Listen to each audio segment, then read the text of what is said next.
لله نحمده ونستغفره ونستغفره ونؤمن به ونتوكل عليه ونعوذ بالله من شرور أنفسنا ومن سيئات أعمالنا من يهده الله فلا مضل له ومن يضلله فلا هادي له ونشهد أن لا إله إلا الله ونشهد أن محمدا عبده ورسوله أما بعد قال النبي صلى الله عليه وسلم من صام رمضان إيمانا واحتسابا غفر له ما تقدم من ذنبه ومن قام رمضان إيمانا واحتسابا غفر له ما تقدم من ذنبه ومن قام ليلة القدر إيمانا واحتسابا غفر له ما تقدم من ذنبه كما قال صلی اللہ تعالی علیہ وسلم. محترم دوستو، عزیز و بزرگو، اللہ کا بے انتہا کرم، بے انتہا احسان، اس نے جسم کی تندرستی کے ساتھ، صحت مندی کے ساتھ، ہوش و حواس کی درستگی کے ساتھ، عافیت کے ساتھ تمام کو رمضان میں پہنچا دیا. اس کا جتنا بھی ہم شکر ادا کریں اتنا کم ہے.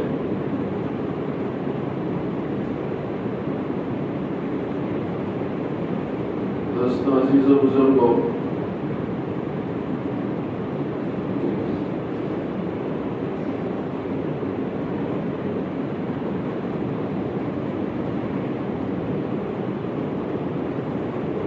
اللہ رب العزت نے ہمیں بڑا مبارک مہینہ عطا فرمایا. اس مہینے کو اللہ کے نبی صلی اللہ تعالی علیہ وسلم صحابہ کے سامنے آنے سے پہلے خطبات ارشاد فرماتے تھے.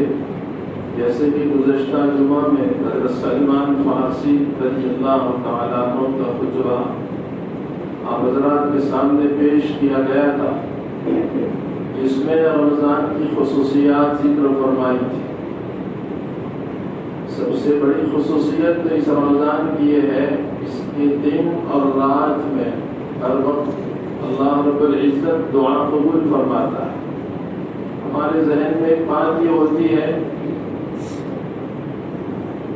کہ افطار کے وقت ہی دعا کریں گے یا سحر کے وقت ہی دعا کریں گے. دعا کا جو وقت ہے پورے رمضان میں قبولیت کا وقت 24 گھنٹے ہے.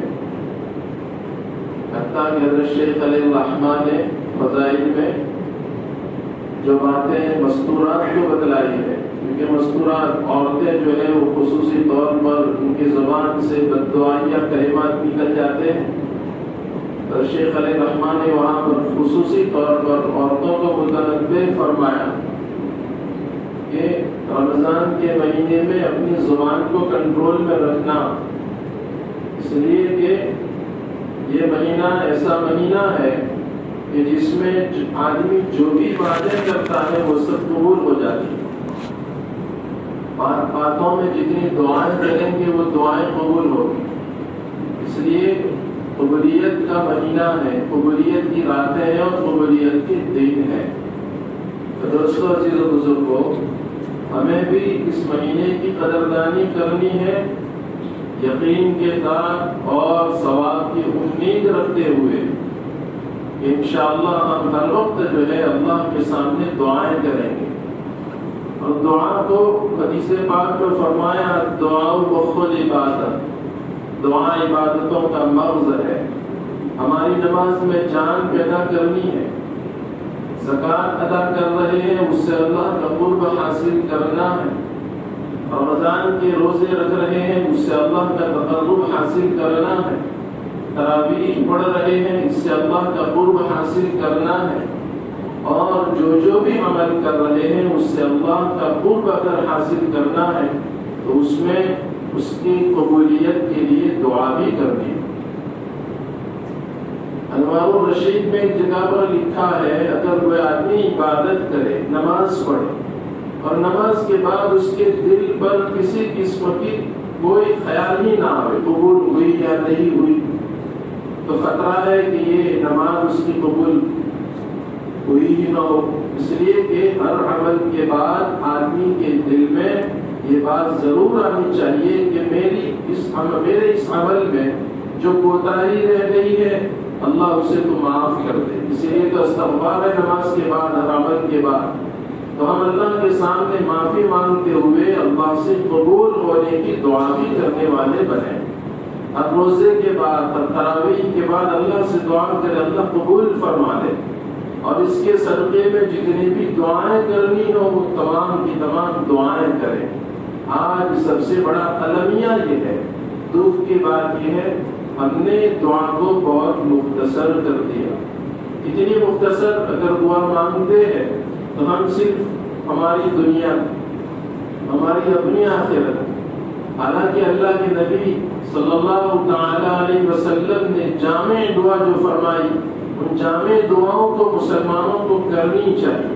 الحزب الاعظم ہے، اس میں اللہ کے نبی علیہ السلام کی تقریباً ساری دعائیں مذکور ہیں، تو ان دعاؤں کا اہتمام کرنا چاہیے، ان دعاؤں کو مانگنا چاہیے اللہ کے سامنے۔ یہ مانگنے کی گھڑی ہے، اور دوستو مانگنے کے وقت میں اگر بندہ نہ مانگے تو اس سے بڑا محروم کوئی نہیں۔ اس لیے ہم سارے نیت کریں کہ انشاءاللہ ہم اس مہینے میں دعاؤں کے مانگنے کا اہتمام کریں گے دوستو۔ اللہ رب العزت ہم تمام کو دعاؤں کو مانگنے والا بنائے۔ اس سے پہلے ہمارے اسلاف، ہمارے بڑے جو تھے، چاہے قرآن پڑھے ہوئے نہیں تھے اور جو ہے وہ دوسرے زیادہ دین کے کام کو کرنے والے نہیں تھے، لیکن اتنی بات تو ضرور تھی کہ وہ اپنی زبان سے دعائیہ کلمات خوب نکالا کرتے تھے۔ تو وہ دعائیہ کلمات کی وجہ سے آج ہم سب ایمان پر، اسلام پر موجود ہے، دین کی محنتوں کے ساتھ متصل۔ اب ہم لوگ بھی دعائیں کریں گے تو اللہ کی ذات سے امید ہے کہ اللہ رب العزت ہماری نسلوں میں ایمان اور دین کو مضبوط کرے گا۔ تو دوستو عزیز و بزرگوں، خصوصیات میں سے ایک بات تو یہ تھی کہ افطار کے وقت اور سحر کے وقت یہ خصوصیت دعا کا وقت ہے، تو اس وقت تو ضرور دعا کریں۔ بہت غفلت کی بات ہے کہ ہمارے اکثر حضرات افطار سے پہلے اس وقت کو کھو دیتے۔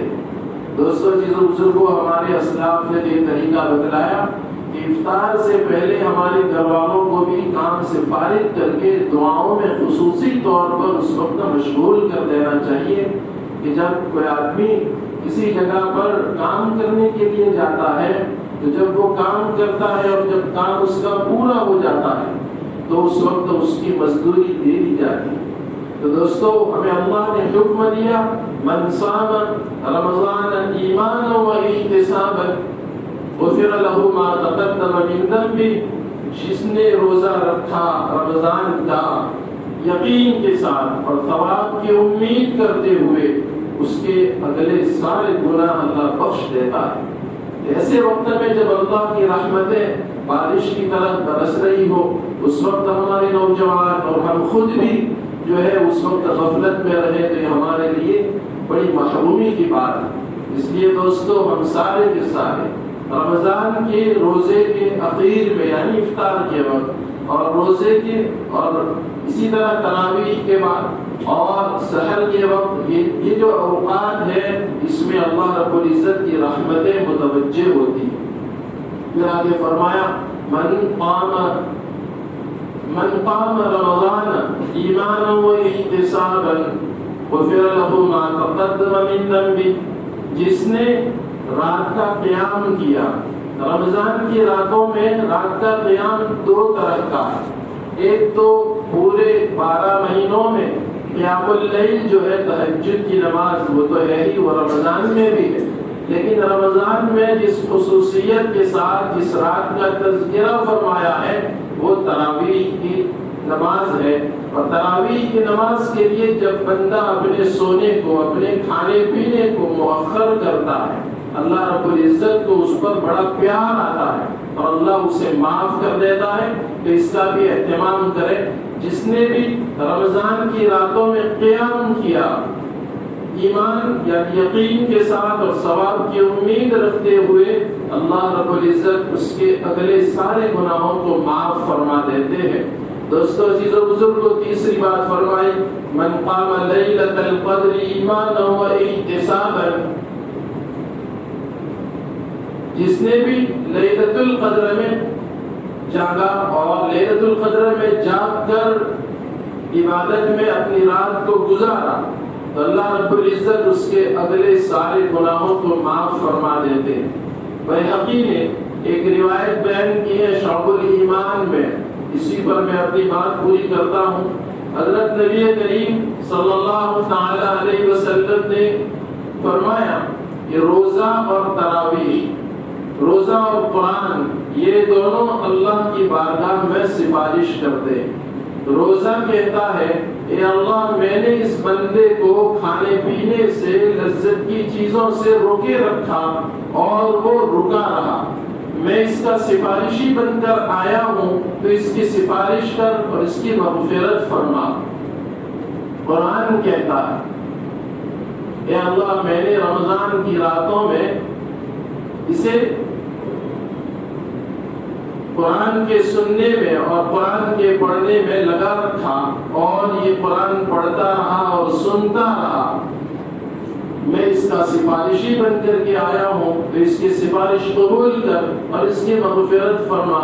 چنانچہ اللہ رب العزت جو آدمی، جو بندہ، جو بندی روزہ اور تراویح دونوں کا اہتمام کریں گے، اللہ رب العزت اس کی مغفرت فرمائے. تو دوستو عزیز و بزرگو، اللہ کا شکر ہے، اللہ کا احسان ہے، ہم سارے کے سارے یہ اہتمام کر رہے ہیں. اللہ رب العزت ہمارے اس اہتمام کو قبول فرمائے اور اس کے اوپر جتنی بھی دعائیں پوری دنیا میں جو لوگ مانگ رہے ہیں، ان دعاؤں میں ہمارا حصہ عطا فرمائے، ہماری دعاؤں میں ان کا حصہ نصیب فرمائے. تو دوستو عزیز و بزرگو، ہر کام کو ایمان اور احتساب کے ساتھ، یقین اور ثواب کی امید کے ساتھ کرنا ہے. تو دوستو اسی طریقے سے ہمارے یہاں ہر سال کی طرح اس سال بھی ہماری مسجد اور مدرسے کا چندہ جو ہے شروع ہے. تو یہاں بھی یقین اور احتساب کے ساتھ ہمیں کام لینا ہے. تو ہم کیوں دے رہے ہیں؟ اللہ کی رضامندی کے لیے. ہم کیوں دے رہے ہیں؟ اس لیے کہ ہمارے بچے ہمارے مدرسے میں پڑھتے ہیں اور ہماری مسجد میں ہم نماز پڑھتے ہیں. اس لیے زیادہ ضروری بنتا ہے کہ ہم خود اپنے مسجد اور مدرسے میں زیادہ سے زیادہ امداد کریں. دوستو عزیز و بزرگوں، ہم باہر خوب دے رہے ہیں، خوب دیتے رہے، اللہ تعالیٰ خوب برکت دے. لیکن یاد رکھیں، صلہ رحمی اسی میں ہے جو اپنے اوپر مال، اپنی اولاد پر اور اپنی ذات پر جو مال لگے گا اس میں دگنا ثواب ہے. ایک تو اپنی اولاد پر خرچ کرنے کا، اپنے گاؤں والوں پر خرچ کرنے کا، اور دوسرا اللہ کے راستے میں عطا کرنے کا. اس لیے سارے ہی احباب سے گزارش ہے کہ ہم جو ہے ہمارے مال کو یہاں پر زیادہ سے زیادہ لگا کر دگنا ثواب حاصل کرنے کی، اللہ رب العزت سے اس کا بدلہ لینے کی فکر فرمائے. اللہ رب العزت ہمارے دینے کو قبول فرمائے، ہمارے مدرسے کو قبول فرمائے، ہماری نماز پڑھنے پڑھانے کو قبول فرمائے. تو دوستو عزیز و بزرگوں، ہمارے اس چندے کے لیے حفظ الرحمان ماسٹر جو ہے وہ خود یہاں پر چندہ لکھتے ہیں. تمام ہی احباب سے گزارش ہے اپنے مرحومین کے ایصال ثواب کے لیے خود دل کھول کر چندہ لکھائیں. یہاں مسجد ہی میں اس کا انتظام ہے. اللہ رب العزت ہم تمام کو رمضان کے ایک ایک پل کی صحیح قدردانی کی توفیق عطا فرمائے. واقعی